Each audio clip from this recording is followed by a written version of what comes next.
Good evening, friends. Happy Easter to all of you. Our lawmakers in the House of Representatives have just passed a bill that will allocate $55 billion to a new program that will help hundreds of thousands of Americans. But to qualify for extra financial aid, Americans will have to meet the program's eligibility requirements. The Biden administration has revealed their new plan for the Build Back Better package. So friends, please make sure to watch until the end of this video to find out if you're eligible right now to receive extra financial assistance.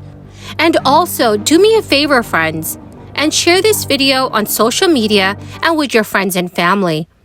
If they need more honest stimulus news, at the end of this video, I will be announcing the 3 winners of this past Friday's $100 Walmart gift card giveaway. And also, if you're interested in entering this coming Friday's $100 Walmart gift card giveaway, please listen for the keyword in this video. Thank you so much, friends. Leader of the floor debate on our bill we passed the other day on there saying we could have done this 2 weeks ago. No, we couldn't have. They could have agreed to the additional.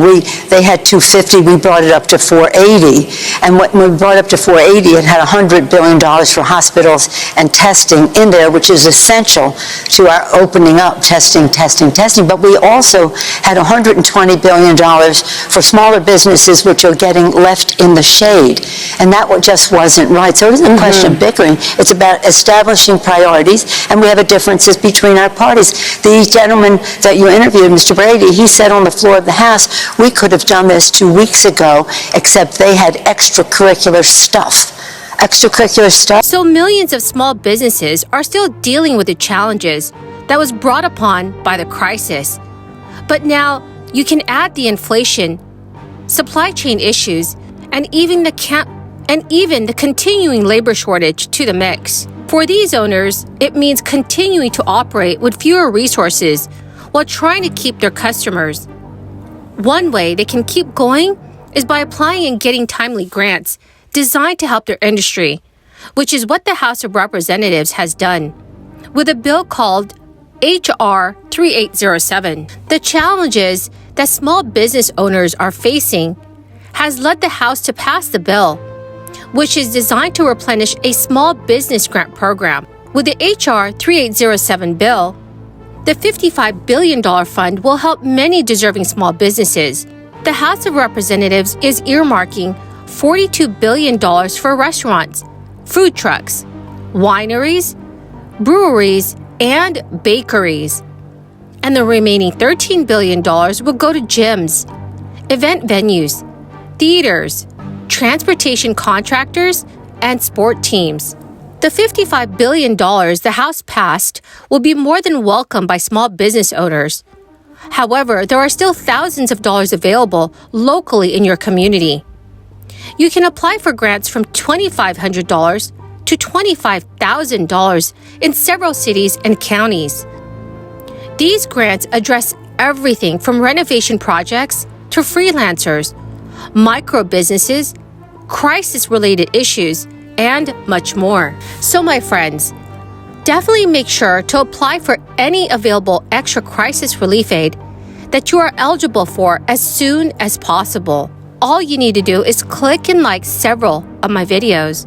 Comment below this keyword, which is leopard, and additional keywords from any video of mine that you watch. And friends, do make sure that you are subscribed to my channel. Thank you so much, friends. President Biden plans to spend $1.58 trillion of the $5.8 trillion in his proposed 2023 budget to bolster America's defenses and maintain robust economic growth, while also addressing inflation by lowering the federal deficit and costs for working families. President Biden is sending Congress his top-line tax and spending requests for the next fiscal year, which includes $773 billion for the Department of Defense. During a new press conference, President Biden said, "Budgets are statements of our values, and the budget I am releasing today sends a clear message that we value fiscal responsibility, safety, and security at home and around the world.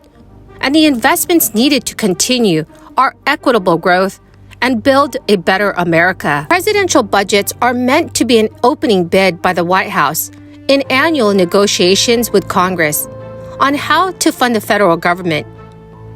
Biden is leaving a giant space for the cost for any potential climate and social spending agenda, previously known as a Build Back Better bill, with last month's consumer price index landing at nearly 8%.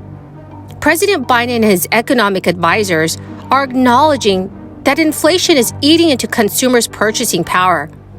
But they are insisting that the higher prices will drop next year.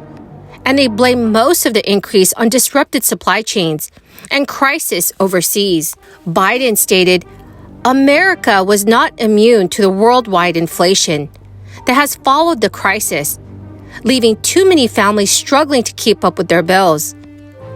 President Biden's budget estimates that this year's deficit will drop by $1.3 trillion as crisis spending is phased out and tax receipts continue to increase as a result of robust economic growth. They plan to decrease the deficit another $1 trillion over 10 years through higher taxes, including a new 20% minimum tax on households with more than $100 million in assets.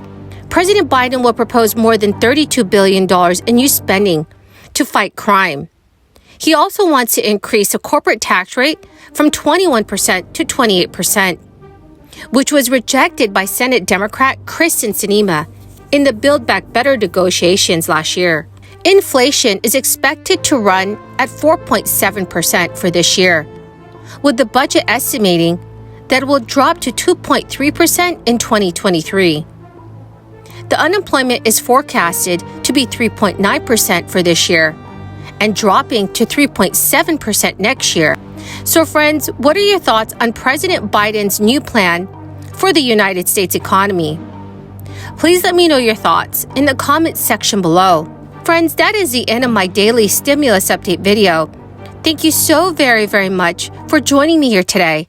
I greatly appreciate all of you. The three winners of this past Friday's $100 Walmart gift card giveaway are Scott Johnston, Vivian McKeithen, and Deborah Pierce.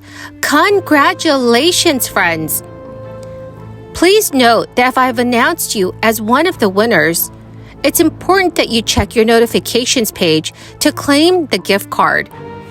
Thank you so much, everyone, and have a wonderful and blessed Easter Sunday.